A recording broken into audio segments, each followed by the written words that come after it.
The two paths of friendship, the circle and the ladder. All friendships are not equal, nor are they formed by the same kind of human being. There are two distinct ways in which the truly capable of friendship navigate their social world. They either climb as ladders or they expand as circles. These two archetypes do not merely describe social tendencies, but reveal fundamental psychological orientations, how a person relates to growth, to connection, and ultimately to their own individuality. The ladder, the ascent of the individual.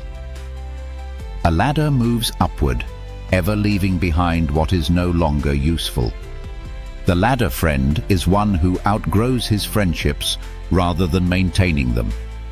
At each stage of his life, he attracts and befriends those who serve as reflections of his current self, as tools for his growth, as stepping stones to higher consciousness. But just as he ascends, he also abandons, for no rung is permanent, no relationship eternal. This is the psychology of the self-overcoming individual. The ladder views friendship instrumentally, not in a utilitarian sense, but in a Nietzschean sense, as something that either elevates or drags down. He does not linger in friendships that no longer serve his higher development. He does not hold on to friends for mere sentimentality, nor does he create artificial obligations of loyalty. If a friendship becomes stagnant, he moves on. But such an individual pays a price: solitude. The ladder cannot take his past with him, nor can he weave his friendships into a coherent whole. He is always detaching, severing, shedding. His past friends do not know each other. They are scattered fragments of his own evolution. If he ever falls, there is no network of arms to catch him, only the cold realization that he has burned every bridge behind him. Thus, the ladder is a being of constant reinvention, but also of social impermanence. His relationships are temporary yet intense, valuable yet disposable. He seeks mentors and students, not equals. He takes what he needs. He gives what is necessary, and then he moves forward.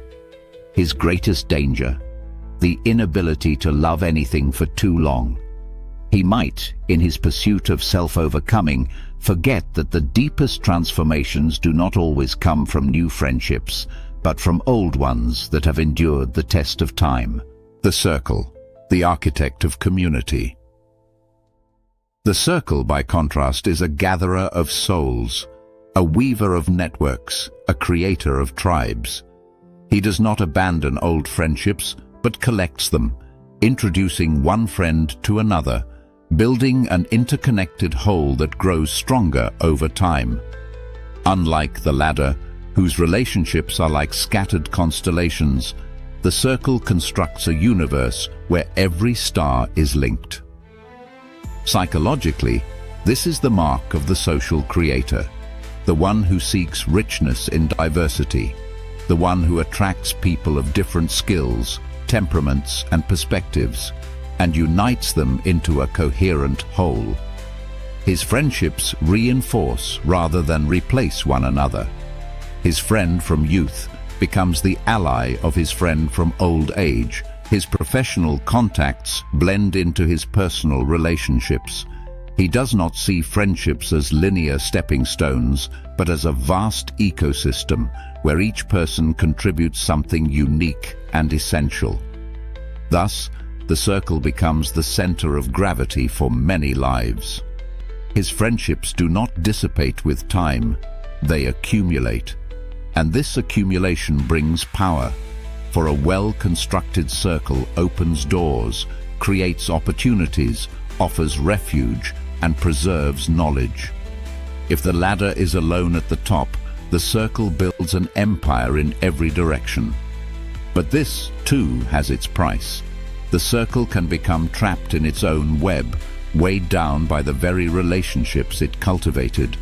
While the ladder is free to move on, the circle is bound by loyalty, by expectation, by history.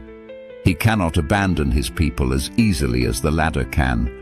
He must tend to the tensions within his circle, manage disagreements, ensure that no one link weakens the whole. His greatest danger? Stagnation.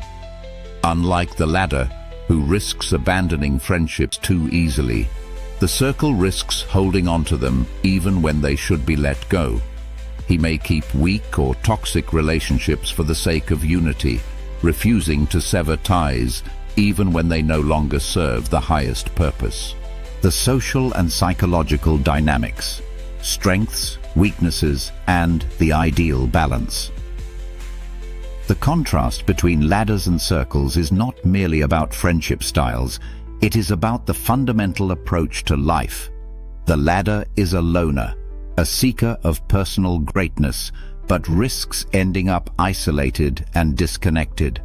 The circle is a unifier, a builder of legacies, but risks entrapment within his own network. A ladder friend builds vertical relationships. He finds those above him who can teach him and those below him whom he can teach, but he does not connect them. His focus is on progression, not cohesion. A circle friend builds horizontal relationships.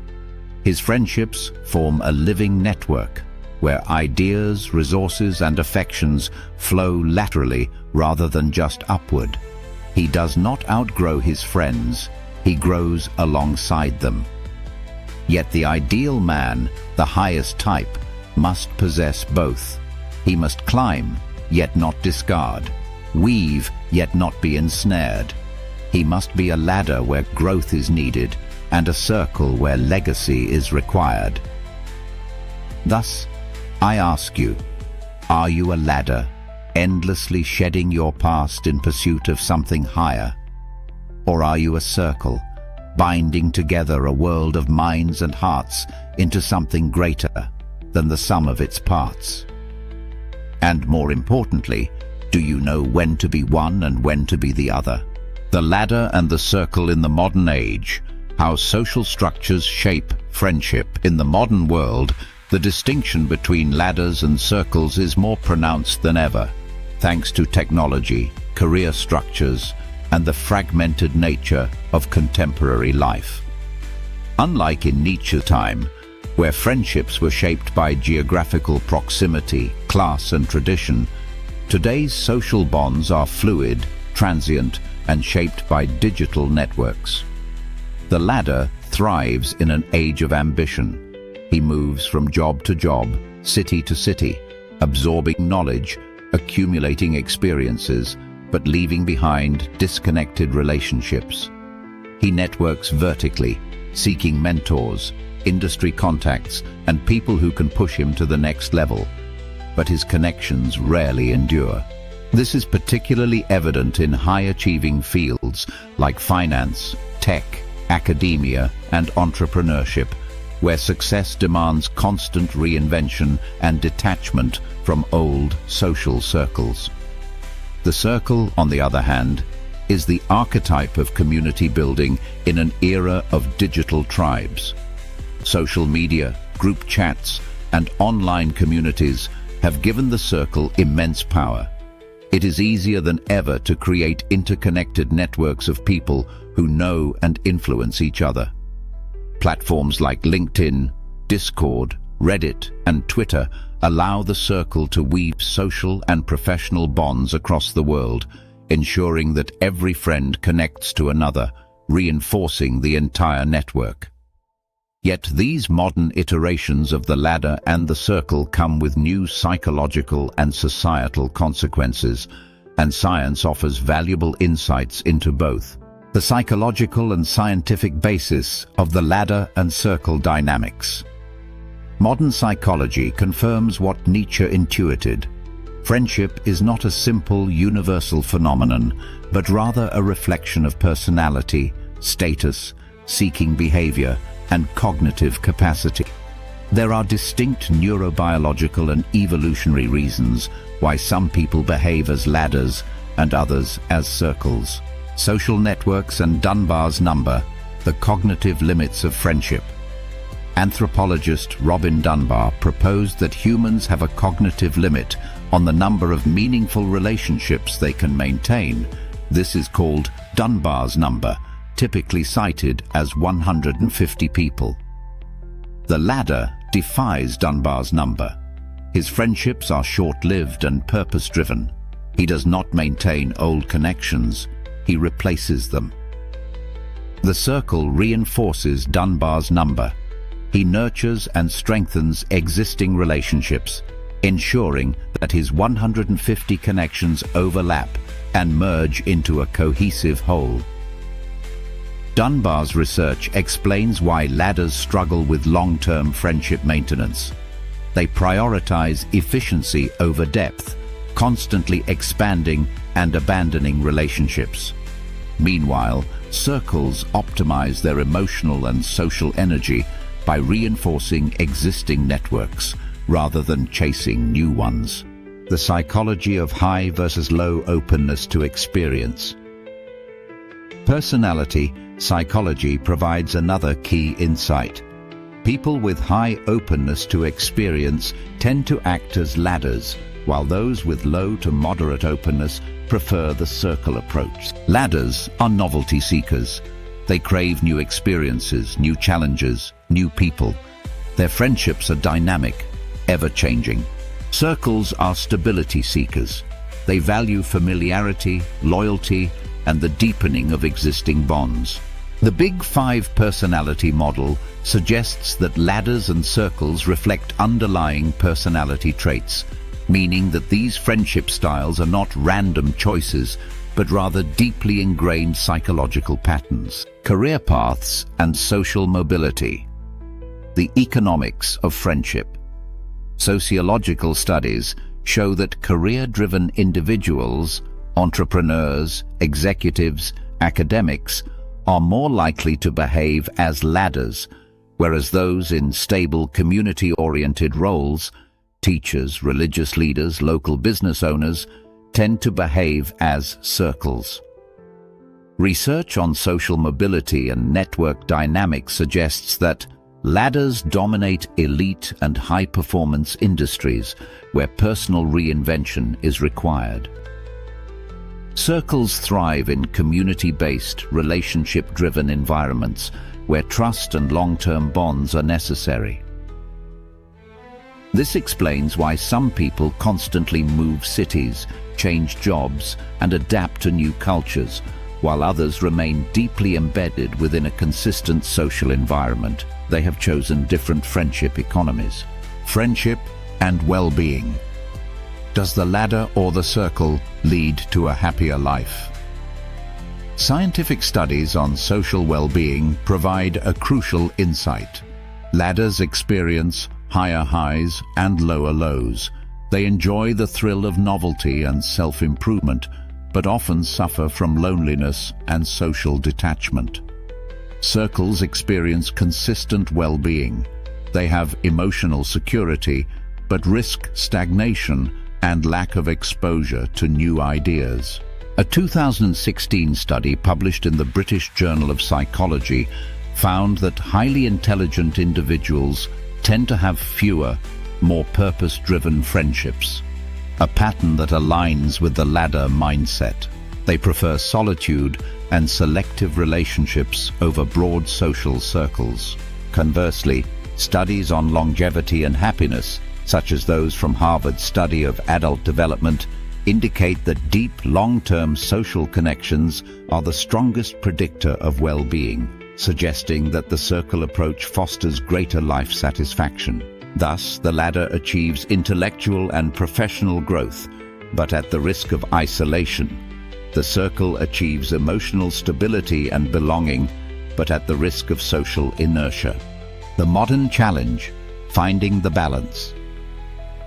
Given these psychological and scientific insights, the greatest challenge is not choosing between ladder or circle, but knowing when to embody each. The modern world demands hybrid mastery. In youth, be a ladder. Climb, learn, shed weak ties, seek out new mentors and experiences. Expand. In maturity, become a circle. Consolidate your wisdom, form a network of lasting relationships, build your legacy. The greatest minds and most successful individuals oscillate between these modes, knowing when to move forward and when to reinforce their base. Nietzsche himself was a ladder, perpetually outgrowing friendships, moving beyond old connections. But he also longed for deep, transformational friendships, hence his philosophical vision of the friend as a mentor, a force of self-overcoming. In the digital era, this mastery is more important than ever. Ladder dynamics are crucial for adapting to fast-changing careers. Circle dynamics are essential for maintaining emotional stability in a disconnected world. The weak cling only to their circle, never growing beyond their comfort. The isolated seek only the ladder, never realizing the strength of enduring bonds. The strong, they move between both worlds, ascending when necessary, gathering when required. Thus, ask yourself, are you stuck in your circle, afraid to climb? Are you lost in your ladder, afraid to build? Or have you learned the true art of friendship, to ascend without severing, to gather without stagnating? That, my friend, is the path to greatness.